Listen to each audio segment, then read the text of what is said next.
Bon, maintenant, l'expand sur l'île qui est toujours plus difficile à miner puisque c'est compliqué de ramener des SCV ici. Donc voilà, qui n'est pas miné à fond, il a fait une forteresse planétaire. Donc cette expand qui n'est pas aussi profitable qu'une vraie base. Alors qu'à l'opposé, la Gold Expansion, vous pouvez y envoyer autant de drones que vous voulez par la voie du sol et qui vous rapporte beaucoup plus de minerais. Je rappelle qu'un drone récolte 7 de minerais à la place de 5 sur du minerai classique, du minerai bleu. Donc voilà, c'est peut-être ce qui va faire la différence. Et la Gold Expansion qui se fait scouter par Strelok. Donc là, Strelok se dit, c'est un tout petit peu la mouille, ça sent la noisette pour moi, il va falloir qu'il se débarrasse de cette Gold Expansion. On a le Zerg qui évolue énormément ses unités de contact, on est passé à 3, 4, 3, 3, c'est énorme. C'est-à-dire que voilà, les unités comme les marines ne font plus beaucoup de dégâts, les Zerglings aussi sont améliorés. On a 30, 40 Zerglings, on a du corrupteur, donc on a vu que l'aiguille avait été évoluée. Donc éventuellement du Broodlord, on a cette expand qui va survivre. Ouais, il a annulé la forteresse planétaire et ça lui a permis de soulever le centre de commandement puisqu'il en est redevenu un. Et à côté de ça, le scan qui lui permet de localiser la fuite de son adversaire. Mais voilà, encore une fois, Strelok qui est contenu et Strelok qui n'a pas d'armes véritablement contre ces ultralisques évolués au maximum puisqu'il n'y a pas d'armes en Terran contre les ultralisques évolués au maximum dans cette version du jeu. Est-ce que le Yamato Gun des Battle Cruisers serait une option par exemple? Bah, le Yamato Gun il inflige 300 points de dégâts, un Ultralisque dans sa version actuelle c'est 500 points de vie, bon ce serait un bon choix mais il faudrait sortir les Battle Cruisers qui sont très longs à faire, il faut des grosses capacités de production, on n'y est pas du tout, il a un spatioport avec un réacteur, on n'y est pas du tout au Battle Cruiser et je pense qu'il ne va pas transitionner là-dessus. On a vu un drop qui était en préparation donc voilà c'est le suspens, où est-ce que ça va dropper? Je pensais sur l'île mais j'ai l'impression que ça se dirige vers le bas. Ça se dirige vers le bas, peut-être l'expand naturel du Terran. On va bien voir. Pendant ce temps, on a les Vikings et c'est très bien. D'ailleurs, c'est très bien joué de la part du Zerg. S'il était tombé là-dessus, il aurait pu perdre. Et d'ailleurs, j'ai l'impression qu'il se réoriente. Et c'est le drop qui va se faire complètement surprendre par les Vikings. Est-ce qu'il va se faire surprendre par les Vikings? Là, il faut qu'il dépose toutes ses unités. Attention, et c'est un Overlord qui tombe avec à chaque fois un Ultralisque qui meurt. C'est horrible. Là, il a perdu 3 Ultralisques. Il a perdu beaucoup d'argent sur cette... Ouais, et là, vous pouvez voir Dark Force qui n'a pas d'antière, qui malgré la puissance de son armée au sol, n'a pas d'antière. Et Strelok qui en profite. À côté de ça, l'armée terrestre véritablement de Dark Force qui ne fait rien. Il y a laissé quelques unités quand même, beaucoup d'Overlord. Il est supply block, mais il est à 191 de toute façon. J'ai envie de dire, donc ça va pas changer grand chose. Dark Force qui a fait sa spire uniquement pour faire des corrupteurs et pour pouvoir faire face aux Vikings. Donc ça c'est très bien joué. Strelok qui choisit enfin de passer à l'attaque. La colonne de tank. Mais c'est massif. Peut-on double-cliquer sur un tank, Tude? Mais il en a 21. Il a 21 tanks. Alors là pour le coup, même s'il y a beaucoup d'ultralistes, il y a tellement de tanks. Là, je pense que ça va dépendre de la configuration de la bataille. On l'a vu, ils sont disposés en colonne et ça c'est voilà, il vaut mieux une colonne donc sur 1 ou 2 tanks d'épaisseur plutôt qu'un groupe de tanks puisque là voilà, ceux du fond pourront toujours tirer. Enfin, c'est machiavélique comme positionnement. On a pendant ce temps, il est en train de casser les rochers ici. Il a pris expand une 5e base à gauche de la map. Donc là, c'est vraiment le Zerg qui s'expande à fond.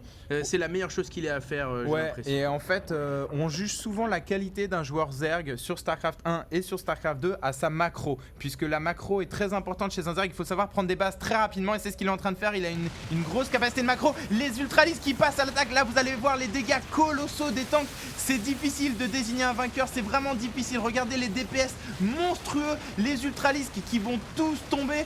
Et là c'est décisif. La forteresse qui tombe malgré tout. Mais là je donnerais l'avantage au Terran. Le Zerg a tout perdu. Il est passé à, si on peut cliquer sur unité Zerg, il est passé à 174. Bon, c'est pas si horrible. Il s'est refait une armée en 2 secondes. C'est horrible. On a 10 ultras, donc 10 x 6, 60 de pop d'un coup. Mais ils sont pas là les ultras et c'est bien là tout le problème. Là les ultras vont sortir un par un et ils vont se faire one shot par une bioball avec des tanks. Et là c'est très très dur pour le Zerg. Là le Zerg il faut qu'il trouve le moyen de réunir ses forces. Or ces bases, ces larves sont réparties sur toute la map. Donc là on va avoir un petit souci. C'est-à-dire que ces Zerg, ces unités vont être divisées. Et voilà, ils perdent des overlords. On a un Terran tel un suppositoire qui est en train de pénétrer le Zerg. Ouais, c'est très bien dit. Et à côté de ça, là, la très bonne opération de Strelok, c'est d'avoir pris cette position qui est complètement centrale et qui va vraiment bloquer l'avancée du Zerg, puisque c'est le seul passage du Zerg qu'il a pour sortir, à moins qu'il brise ses rochers, et ce serait sa meilleure option. À côté de ça, Strelok qui a choisi de ne pas garder le milieu mais d'attaquer la gold. Alors c'est un choix discutable, et là vous pouvez le voir, Dark Force qui peut très bien choisir de contrer cette base par exemple, ou alors de sauver sa gold. Alors là on va voir ce qu'il va choisir de faire, des chancres en préparation. Et ouais, c'est dommage. Là, voilà, il retire ses drones parce qu'il a 2 bases qui sont toutes jeunes, donc il pourrait bénéficier de ces drones. Là, il faut voilà, le Zerg qui passe à l'attaque et qui va essayer de priver le Terran de cette expand que le Terran met du temps à s'approprier. On a donc les Ultralistes, mais voilà, je pense qu'ils n'ont pas intérêt à venir s'éclater face à ce wall. On a un Terran qui n'a toujours pas vu. Ah si, il a vu l'expand en bas, tout en bas. Donc je pense que c'est sa prochaine cible. Voilà, le Zerg qui perd une par une ses expands, c'est quelque chose de très courant face à un Terran. Et là, il faut qu'il renverse la balance, quoi. Ouais, mais là, on a vraiment une partie qui est très disputée. Dark Force qui, de toute façon, ne mine pas dans cette base qui, voilà, les Vikings vont en venir à bout et c'est sa meilleure option. Ça lui permet de garder sa colonne de tanks ici pour défendre et de détruire donc cette expand avec les Vikings. Mais à côté de ça, Dark Force qui récolte. Et qui fait du long distance mining, si je peux utiliser un petit anglicisme, c'est-à-dire qu'il mine dans une longue distance, en fait. C'est-à-dire qu'au lieu de ultra saturer sa ligne de minerai, il va aller envoyer 20 ouvriers pour miner autre part. Donc voilà, un petit ultraliste voilà, qui arrive mais qui n'a rien à découper. Et voilà, on a l'impression que là, il a perdu deux bases, le Zerg, 2 expands. Ouais, là ça devient quand même assez difficile de désigner un vainqueur. Le Zerg qui ne mine plus que sur une base, mon ami. Voilà, et là ce qui est étrange, c'est que Strelok, donc excusez-moi, Dark Force qui avait le map control et qui avait la quasi-totalité des bases de la map, et derrière, niveau income, vous pouvez le voir, il a 800 face à 1200. Et il n'a pas d'anti-air face à la douzaine de Vikings, je crois, de Strelok. Donc à côté de ça, bon, il y a quand même quoi, 10 Ultralisks pour 15 tanks. Donc là c'est un peu plus. Non, là quand même un petit avantage à Strelok, un bon avantage au niveau du positionnement et de la composition de l'armée. Les Baneling qui vont prendre, ah non, ils sont pas assez rapides. Steampack qui est utilisé sur les marines pour leur permettre de s'échapper véritablement face aux griffes des Baneling. Et à côté de ça, Strelok qui va essayer de s'approprier cette base. Et je pense qu'elle est un peu attendue. On a un bel Ultralisk qui est fier, la croupe ferme, qui attend le Command Center et qui va en faire du petit papier mâché. Là, on a une baston au milieu avec les Ultralisks qui rentrent. On a énormément de tanks, on a des Baneling qui vont essayer de rentrer au contact, mais c'est pas dit. On a beaucoup d'Ultralisks qui tombent sous le feu des tanks. Il y a beaucoup de tanks. Là, voilà, c'est une taille critique. C'est-à-dire qu'il y a trop de tanks. Ils sont... ça s'est joué à peu. Ça s'est joué à que dalle. Il reste 2 tanks, tous les Vikings et tous les Medivacs et une douzaine de marines et de maraudeurs. Mais à côté de ça, Dark Force qui va y laisser son expand. Les drones qui passent à l'attaque. Là, c'est critique qu'il sauve cette expand.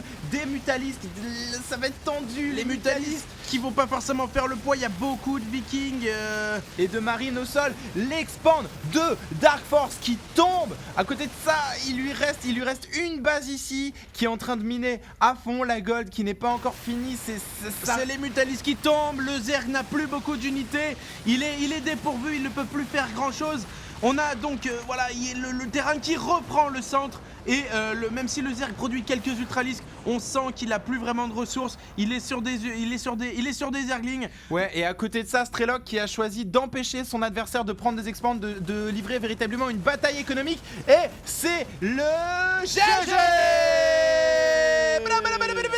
GG du Zerg qui s'incline pour la 2e fois. Donc on a un Terran qui a su profiter des tanks, et quand il a décidé de sortir avec ses tanks, il a pris un vrai map control et il a privé le Zerg de ses expands. Je pense que c'est là que ça s'est joué. Ouais, ça s'est joué au niveau de la bataille économique. Merci de nous avoir suivis, à bientôt. À bientôt.